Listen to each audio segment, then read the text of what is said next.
Good morning, this is Mrs. Boots, and we're going to talk about reference angles. Okay, so to remember or refresh, 0 degrees is my x-axis on the right-hand side.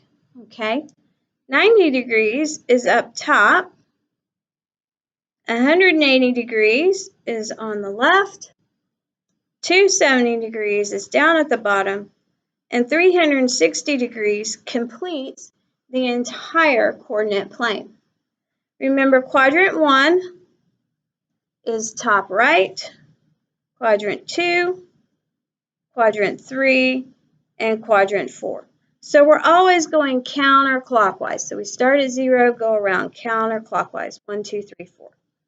Okay, so what are the reference angles? So the reference angle is the shortest distance or the shortest angle between the terminal side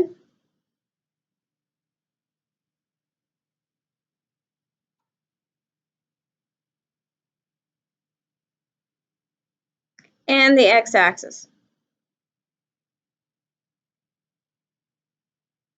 Okay, you can also think of this as what would the angle be if it was in quadrant 1? So what is the quadrant 1 angle? That is essentially what you're answering. So shortest distance, always shortest distance between the x-axis and my angle, every single time. Okay, so obviously in quadrant 1, not a big deal. It should be the exact same number. But in quadrant 2, we're going to have to do some subtracting in here, right? Notice this is different than our negative coterminal angle. We'd take our angle, which is measured from 0, and we would subtract it from 180 degrees. Over here in quadrant 3. Good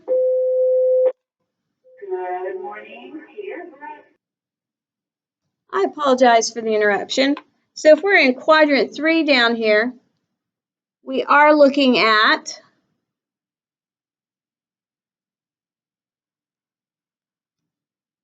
having to take our angle and add 180 or subtract 180, right? We're doing something with 180. So quadrant 2 and 3 are next to 180 degrees.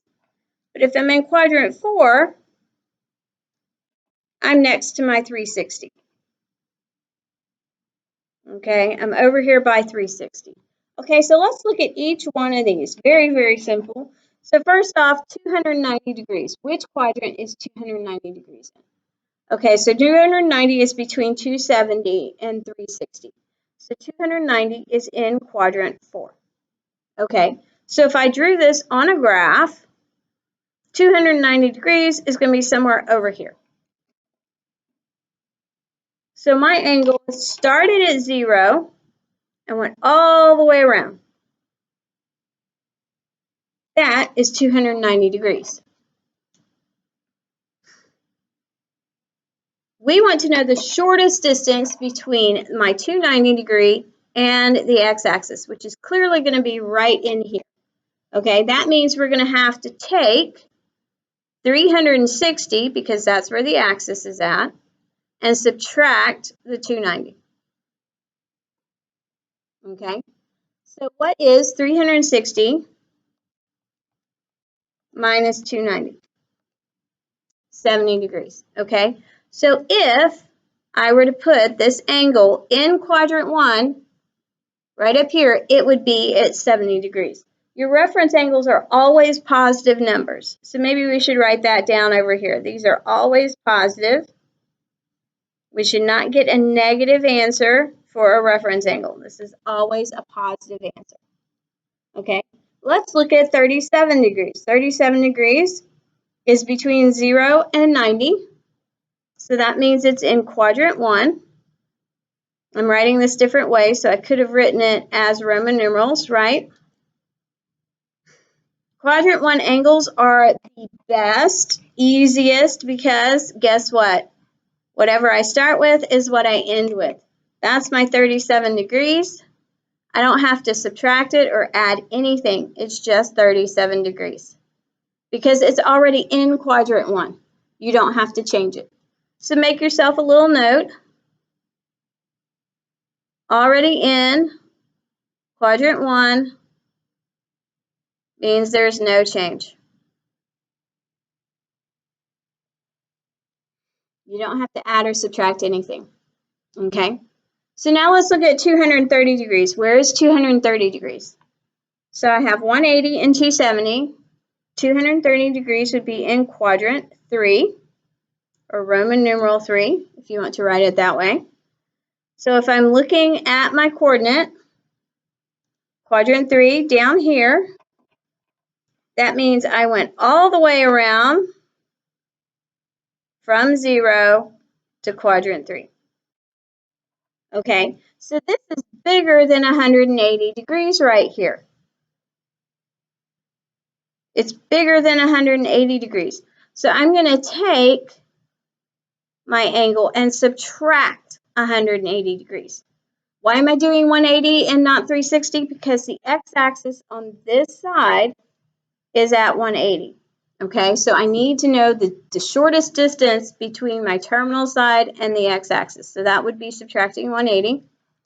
So 230 minus 180 would give me 50. So this would be a 50-degree angle if it was in quadrant 1. Okay, so let's write a little note over here. We took the angle minus 180 degrees. This one was the same as the angle. In quadrant 4, what did we do in quadrant 4? That was the very first one. We did 360 degrees minus my angle. And this is the little angle symbol here. Okay, so let's do our last one. Our last one's 110. 110 is between 90 and 180, so that means it's in quadrant 2. So I have to know which quadrant it's in. So we're just going to draw the angle in quadrant 2. So quadrant 2 is going to be a little bigger than 90, right? So this is at 110 degrees. So I need this distance right in here between 180 and 110. But remember, my angle cannot be negative. So I'm going to have to take the 180 and subtract the 110 degrees. I'm going to have to subtract the 110 degrees because we can't have a negative answer. So 180 minus 110 would be 70 degrees. So 70 degrees would be the same angle if it was in quadrant 1.